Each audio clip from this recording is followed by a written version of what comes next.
여기 도쿄구치소를 거의 매일같이 찾아오는 한 여성이 있습니다. 여성의 이름은 우에마스 츠바사. 그녀는 구치소의 차가운 벽 너머에 수감된 자신의 남편을 만나러 간다고 말했습니다. 면회에서 허락된 시간은 약 20분. 그 짧은 20분을 위해 츠바사는 거의 매일 구치소를 찾았습니다. 그녀의 남편은 평범한 수감자가 아니었습니다. 2016년 자신이 일했던 장애인 거주시설에 새벽 시간 침입해 잠들어 있던 입소자 19명의 목숨을 빼앗고 입소자와 직원을 합쳐 26명에게 부상을 입힌 사형수 우에마스 사토시였습니다. 장애인 19명을 학살한 사형수와 결혼한 여성 츠바사는 왜 이 남자에게 다가갔던 것일까요? 그리고 우에마스 사토시는 왜 한때 자신이 돌보던 장애인들을 향해 흉기를 들었던 것일까요? 사건 발생으로부터 10년. 오늘 다룰 이야기는 야마 유리엔 장애인 학살 사건입니다. 1990년 카나가와현 사가미하라시에서 태어난 우에마스 사토시. 초등학교 교사였던 아버지처럼 교사가 되기를 원했던 그는 대학에서 교육학을 전공했고 실제 초등학교 교사 자격까지 취득했지만 교원 임용시험은 치르지 않았습니다. 대학 졸업 후 운송회사 등을 거친 우에마스는 2012년 12월 지적장애인 거주시설인 스쿠이 야마유리엔에 비상근 직원으로 입사했습니다. 근무 초기 그는 주변 지인들에게 이런 말을 했다고 전해집니다. 장애인들이 귀엽다. 이 일이 내 천직인 것 같다. 하지만 시간이 지나면서 그는 서서히 뒤틀리기 시작했습니다. 훗날 우에마스는 재판과 언론인들의 접견에서 시설에서 경험한 몇 가지 장면이 자신의 생각을 바꿨다고 주장했습니다. 한 번은 목욕을 돕던 중 입소자가 발작을 일으켜 물에 빠졌고 우에마스가 그를 구조했다고 합니다. 하지만 그는 보호자에게서 자신이 기대했던 감사의 말을 듣지 못했습니다. 오히려 보호자가 입소자의 구조를 반기지 않는 것처럼 느꼈다고 주장했습니다. 시설에 입소자를 맡긴 뒤 좀처럼 찾아오지 않는 가족들, 밤낮 없이 돌봄을 이어가며 지쳐가는 동료 직원들. 우에마스는 이런 장면들을 보면서 중증 장애인은 가족과 직원, 사회에 고통만 주는 존재라는 결론을 내렸습니다. 또한 같은 시설 동료 직원들이 입소자들의 입에 음식을 쑤셔 넣거나 물리적으로 폭행을 가하는 장면들을 여러 차례 목격했고 그에 대해 문제를 제기하자 처음에는 그렇게 생각하지. 하지만 2, 3년 일해보면 너도 그런 마음을 알게 될 거야 라는 말을 들었다고 합니다. 그러한 동료 직원의 말처럼 우에마스도 점점 입소자에게 폭언을 하거나 물리력을 행사하는 문제 직원으로 변해갔습니다.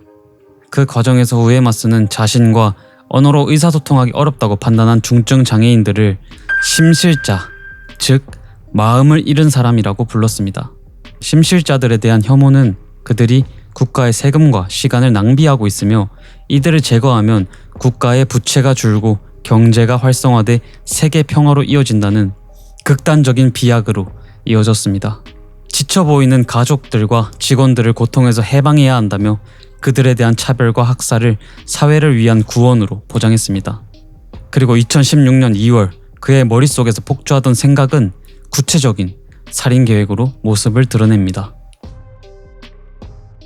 2016년 2월 15일 우에마스는 도쿄의 중의원을 찾아가 친필 편지를 전달했습니다. 그 편지에는 중증 장애인을 말살하겠다는 주장과 함께 자신이 근무하던 시설을 야간에 공격하겠다는 구체적인 계획이 적혀 있었습니다. 야간 당직 직원은 결속 밴드로 묶어 외부 신고를 막는다. 잠들어 있는 입소자들을 살해한 뒤 경찰에 출두한다. 훗날 실제로 벌어진 범행과 놀라울 정도로 유사한 내용이 편지에 담겨 있었습니다. 그 편지에서 우에마스는 장애인 470명을 말살할 수 있다고 과시하며 정부에 황당한 조건까지 요구했습니다. 첫째, 체포 후 구금은 최장 2년으로 제한할 것. 둘째, 심신상실을 인정해 무죄로 석방할 것. 셋째, 출소 후 5억엔을 제공할 것. 넷째, 이구로 타카시라는 새로운 이름과 신분을 만들어줄 것. 다섯째, 성형수술을 통해 새로운 인생을 살게 해줄 것. 이처럼 요구 자체는 말도 안 됐지만 공격 대상과 시간대, 직원 제압 방식까지 적힌 편지는 명백한 대량살인 예고였습니다. 중의원 측은 편지를 경찰에 넘겼습니다.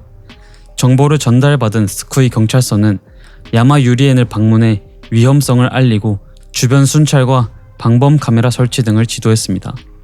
2월 18일 우에마스는 동료들에게 국가의 지시가 내려온다면 언제든 중증 장애인을 대량으로 살해할 수 있다는 생각을 말했고, 다음날 시설 관계자들이 그와 면담했지만 우에마스는 자신의 생각을 철회하지 않았습니다.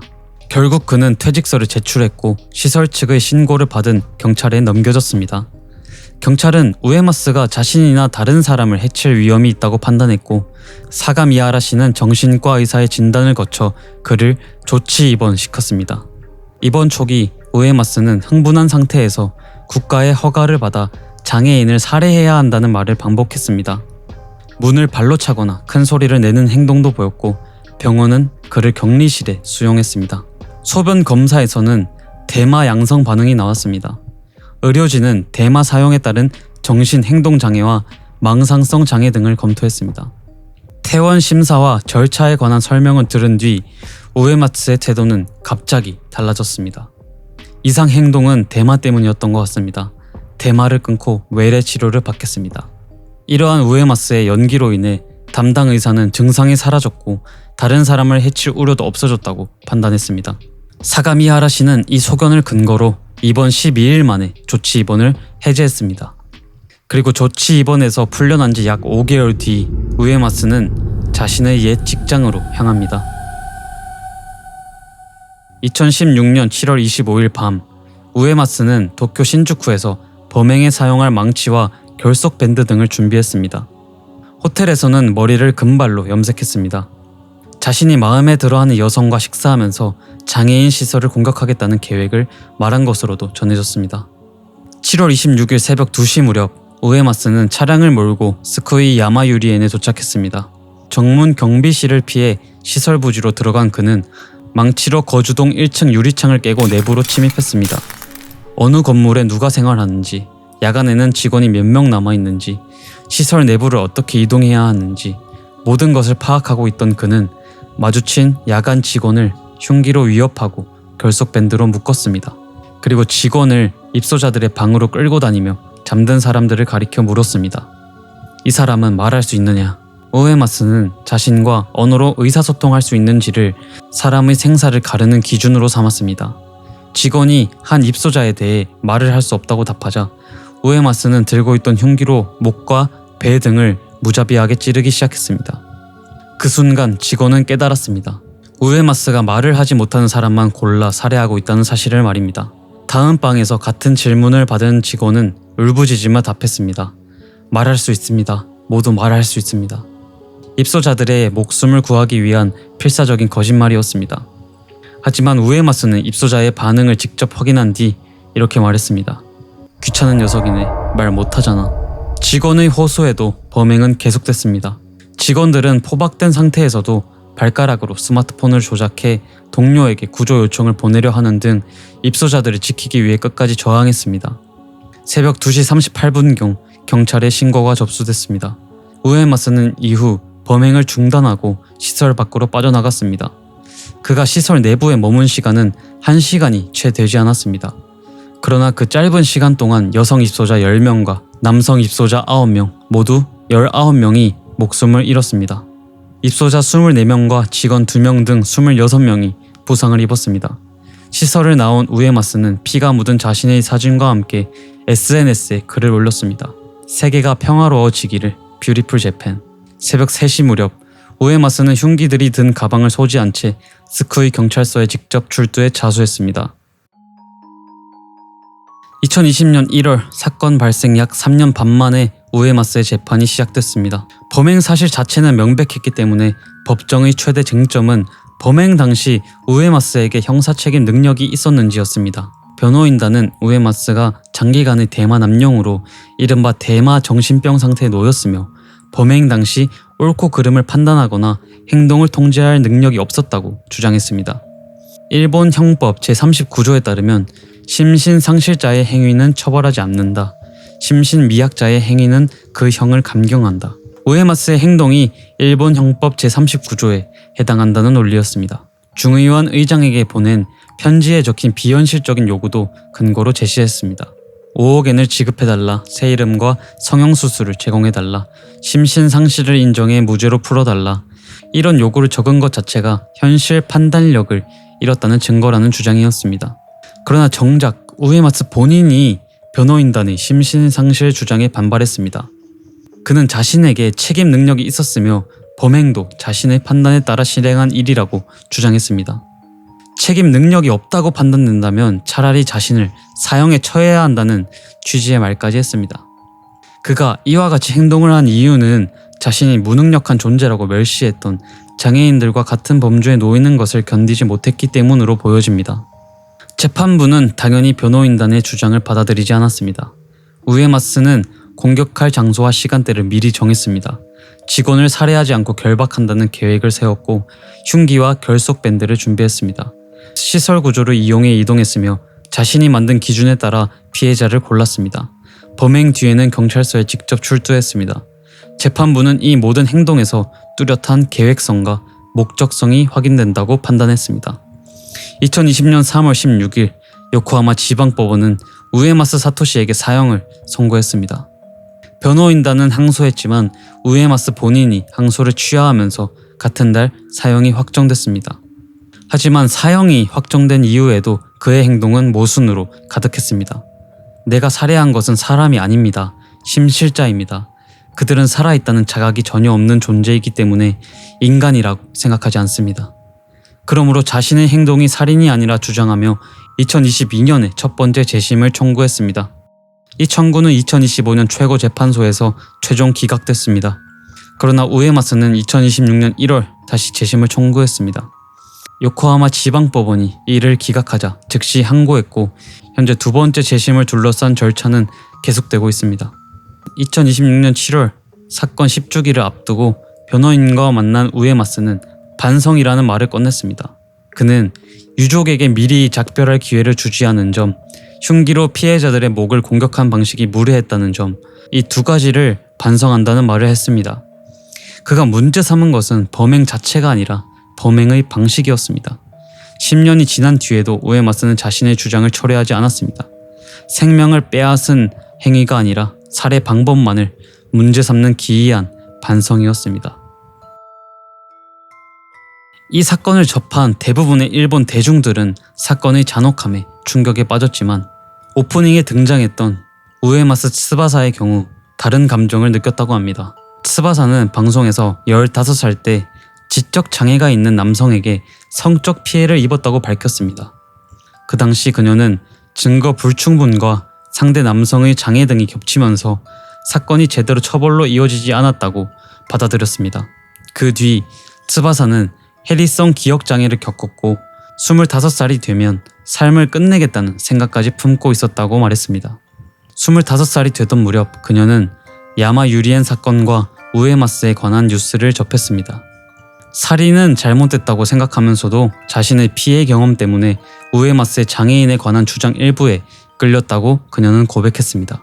그리고 의문을 품었습니다. 이 남자는 왜 생각에서 멈추지 않고 실제로 살인을 저질렀을까?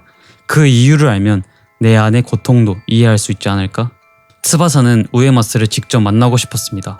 그러나 사형 확정자는 외부인과의 면회가 엄격하게 제한됩니다. 지속적으로 우에마스를 만나기 위해서는 법적으로 가족이 되는 것이 가장 확실한 방법이었습니다. 두 사람은 편지를 주고받기 시작했습니다. 우에마스는 츠바사의 모습을 그린 그림을 보내기도 했습니다. 처음에는 연애 감정이 없었다는 츠바사도 교류가 계속되면서 우에마스에게 애정을 느끼게 됐다고 말했습니다. 2024년 12월 두 사람의 혼인이 정식으로 성립됐습니다. 2025년 2월 츠바사는 도쿄 구치소에서 처음으로 우에마스를 직접 만났습니다. 아크릴판 너머에서 만난 우에마스는 미소를 보이며 일상적인 대화를 건넸다고 합니다. 츠바사는 그를 상냥하고 사람을 잘 챙겨주는 자신의 이상형이라고 표현하기도 했습니다. 면회가 반복되면서 츠바사의 생각에는 예상하지 못한 변화가 생겼습니다.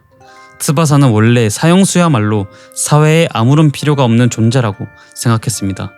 그런데 자신이 가장 쓸모없다고 여긴 사형수 우에마스가 고립되어 있던 자신에게 살아갈 이유와 희망을 주고 있었습니다. 그녀는 자신의 생각이 틀렸음을 깨달았다고 말했습니다. 그리고 그것을 우에마스에게 전했습니다. 사형수조차 누군가에게 살아갈 희망이 될 수 있다면 당신이 필요 없다고 말한 중증 장애인들도 누군가에게는 무엇과도 바꿀 수 없는 존재가 아닐까? 츠바사의 말을 들은 우에마스는 되려 반문했다고 합니다. 그러면 지금 내가 틀렸다는 말이야? 이처럼 츠바사와의 결혼도 그의 우생사상을 바꾸긴 힘들었던 것으로 보입니다. 결국 2026년 관계 악화와 지속적인 다툼을 이유로 두 사람은 정식으로 이혼했습니다. 오노 가즈야씨, 사건 당시 우에마스가 심실자로 분류해 공격했던 생존 피해자입니다. 오노 씨는 목과 복부 등에 심각한 부상을 입고 한때 생사의 갈림길에 놓였습니다. 중증 지적 장애와 자폐증이 있는 그는 사건 전까지 30년 넘게 대규모 시설에서 생활했습니다. 사건 이후 그의 아버지는 처음에는 재건된 야마유리엔으로 아들을 다시 돌려보낼 계획이었습니다. 중증 장애가 있는 아들을 평생 돌볼 수 있는 곳은 대형 시설밖에 없다고 생각했기 때문입니다. 하지만 지역 사회에서 방문 지원을 받으며 생활하는 다른 장애인들의 사례를 접하면서 생각이 바뀌었습니다. 2020년 8월 오노 씨는 시설을 떠나 카나가와현 자마시의 작은 아파트에서 지역사회 1인 생활을 시작했습니다. 활동 지원사들이 24시간 교대로 그의 일상을 돕고 있습니다. 누구의 도움도 받지 않는 것은 아니지만 지원을 받으며 어디에서 누구와 어떻게 살아갈지를 주체적으로 결정하며 생활하고 있습니다. 오노 씨는 평일이면 생활개호 사업소에 나갑니다. 지원사와 함께 산책하고 드라이브를 하고 동네 슈퍼에서 장을 봅니다. 좋아하는 연어 주먹밥을 먹을 때는 표정과 행동으로 기쁨을 분명하게 나타냅니다. 우에마스는 의사소통이 어렵다는 이유로 이들에게 마음과 의사가 없다고 단정하며 심실자라고 분류했습니다. 유창하게 말을 해야만, 경제적으로 생산적이어야만, 누군가에게 도움이 되어야만 살아갈 자격을 얻는 것은 아닙니다. 오노 씨의 삶은 처음부터 우에마스가 가치를 평가하거나 선별할 수 있는 대상이 아니었습니다. 그의 일상은 우에마스의 우생사상에 대한 가장 분명한 반박일 것입니다. 생명을 빼앗고도 그들은 살아있다는 자각이 없으므로 자신은 살인을 저지른 것이 아니라고 주장하는 사람, 자신의 사상에 반한다는 이유만으로 타인의 생명을 짓밟아버린 사람, 진짜 인간의 마음을 잃어버린 심실자는 우에마스 사토시 본인이 아닐까요? 오늘 영상 여기까지입니다. 시청해주셔서 감사합니다.